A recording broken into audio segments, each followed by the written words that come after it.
The time for our van conversion is finally here, and we're ready to reveal our full concept for the beast. But first, it's time to tell a story. Just a warning, this story contains feels, so buckle in.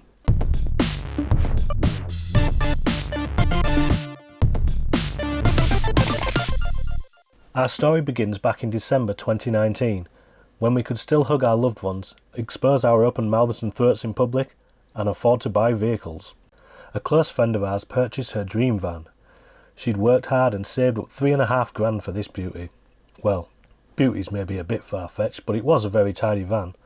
Well, apart from a crumpled panel, no speakers, a side panel randomly screwed into the bodywork and a few scratches, it was a pretty tidy van. It had a very high mileage as well, covering 180,000 in its first 5 years, but apart from that, it was a very tidy van.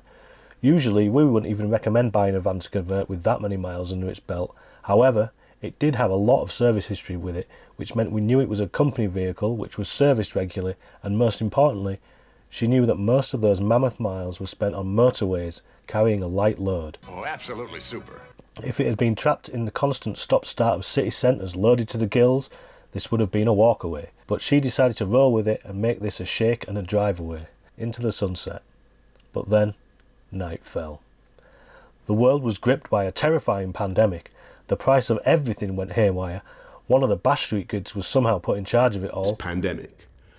And now here we are 3 years later, and a lot has changed. But what? First off, it's done another 20,000 miles, which is well under average for a van, but that means we're now nearing 200,000 miles on the clock. It's only another 38,000 to the moon, mate. Which wouldn't be a problem if it wasn't for the next word. Neglect.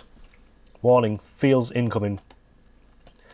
Like we said, night fell on this dream and turned it into a nightmare pretty quick.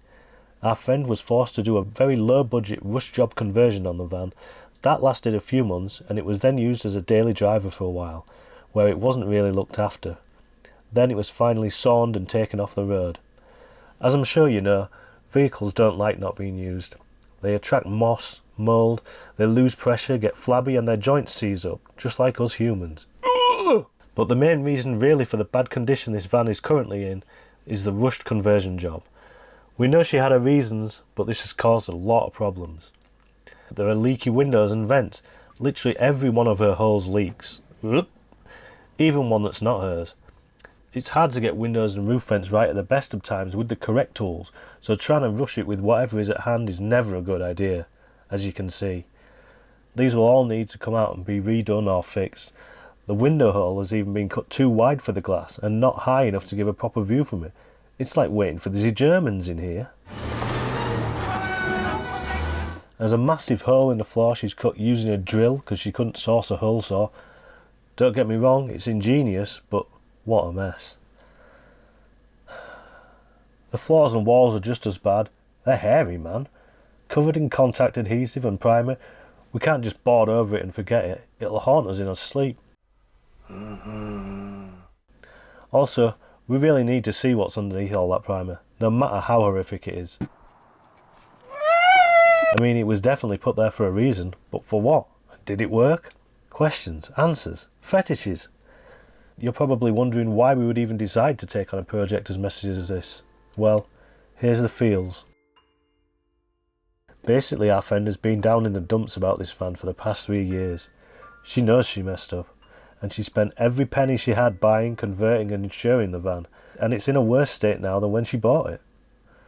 How did this happen?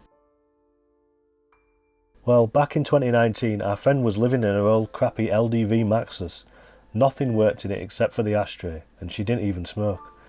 It was in such a state that it was cheaper to buy a new van than get it all fixed. This was before prices went right up, remember? So that's what she did.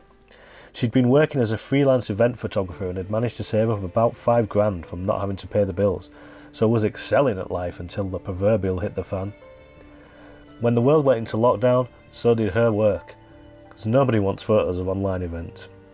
And she found herself stuck between a rock and a hard place. Her old van had gone, and the new one wasn't ready to live in yet, so she was staying in her mum's tiny one-bed flat with no driveway and very grumpy neighbours. I'm not having cars, working on cars. She hardly owned any tools and was forbidden by the powers that be to meet with anybody to borrow any, and she couldn't afford to buy new ones as her van budget had become her living budget. So with the bare minimum of tools, the neighbours And I'm not prepared to put up with it anymore. and a dwindling bank balance, she had no choice but to make do, and make do quick. So she did. She lived in it for about a year, but then she adopted a dog. Oh, the dog hated the van, but she loved the dog, so now she lives in a house. To be more precise, she lives in her mother's house with her mother and the dog. She's become a full-time carer for her mother, which entitles her to a whopping £270 a month for costs, which cover nothing, hence the sawn and the moss. When it comes to the van, she's still stuck between a rock and a hard place. Well, okay, let's get serious for once. She is a really good friend of ours. She looks after our Diesel Heater Facebook group for us and shares our blog links every day without expecting anything in return. In fact, she's not even allowed to earn anything on the side, or the government will stop her allowance and force her into work, leaving her mother to fend for herself. So any money we earn from the blog or YouTube that she helps to promote goes to us, and we don't like that. So that's why we're investing in this project. But how? First things first, we're going to go over this thing with a fine-tooth comb. It's done a lot of miles and we want to make sure it does a lot more. Maybe even make it to the moon. Cheese.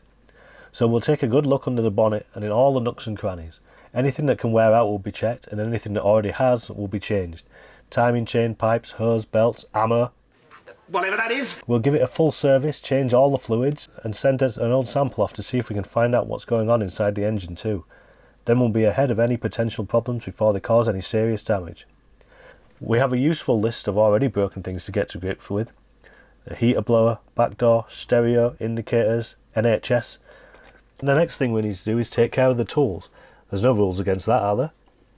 We'll order any tools needed so she has them for the future if she needs them, for maintenance or changes or fun. Because if we're going to put all this effort in, she better look after it this time. Lol, kidding, but seriously. Thought it out, sausage face! We'll also try and show you as many ways to do a good job without splashing out on expensive tools, to save a few pennies. After that, we'll see what we can work with. She has converted, sort of, the van already, so there may be a few bits and pieces here and there that can be reused. See? We're saving money already. Let's have a look. There's a few bits of interest for us. First up, that solar panel. It might look like your average everyday run-of-the-mill panel, but it's not. It's actually a 300 watt LG Neon 2 solar panel, and they are awesome. One of the best on the market. It'd be stupid to not reuse it and save a few £100, as long as it works. Another thing we could defo use is this fuse box. Again, this is a decent quality marine grade fuel box worth about £27 in today's money. Not the cheap Chinese tripe most people use from eBay or Amazon, and it has 2 positive connections to the battery, so that's another 30 bob saved. Ka-ching! We also found a plethora of USB and USB-C ports, voltmeters, switches and SIG lighter sockets, cables, fuse taps, ammo, etc. These can all be used somewhere in the conversion, so that'll save us about another 50 to 60 quid. Whoa! This window can also be reused if we can get it off without any slapstick shenanigans. That's another 100 quid saved. The skylight has seen better days, and it's an old model, but it's actually really powerful and good at extracting. The best option on the market is very expensive and not very stealth, so this old bird is defo the best option for us right now. We could tart her up, replace the fly screen and apply a few of our favourite van life hacks to make it a really great addition to a modern van conversion, and that'll save us a good 350 to 400 quid on a Max Airs or other new equivalent. These stripper lights will come in handy too, another 20 bob saved, strip lights. There's a few things we found though that we're not sure on. This FEMA water tank would save us another 100 quid, however the entire accessory kit is missing and it has 3 of the holes already opened on it, so unless we can find some accessories for it that'll make suit our setup, then we can't use it. So if anybody out there has the bits we need or knows what we need or where to buy them, leave a comment below, please. We also found these 2 Whale London water pumps. We're not sure if we'll use these or not, but they are decent, and if they can save us any money in any way, we'll save them. Some other bits we don't think we'll use but are decent, like this Fiamma skylight, split charge relays, cables, shower, gas bottles, ammo, etc. Although we don't think we'll use them, we have a plan for them that we will go into later. So overall, that's not a bad haul, a potential saving of about £1,080 before we even start. Bish, bash, bosh. Our friend also has a few bits and bobs that she purchased herself, or were given as Christmas presents or found at car boot sales. Let's have a gander. First there's this bad boy of a Christmas present. We have a plan for this, so that's going in. Another saving of 23 quid. There's also this cushion she found at a car boot sale for a £5.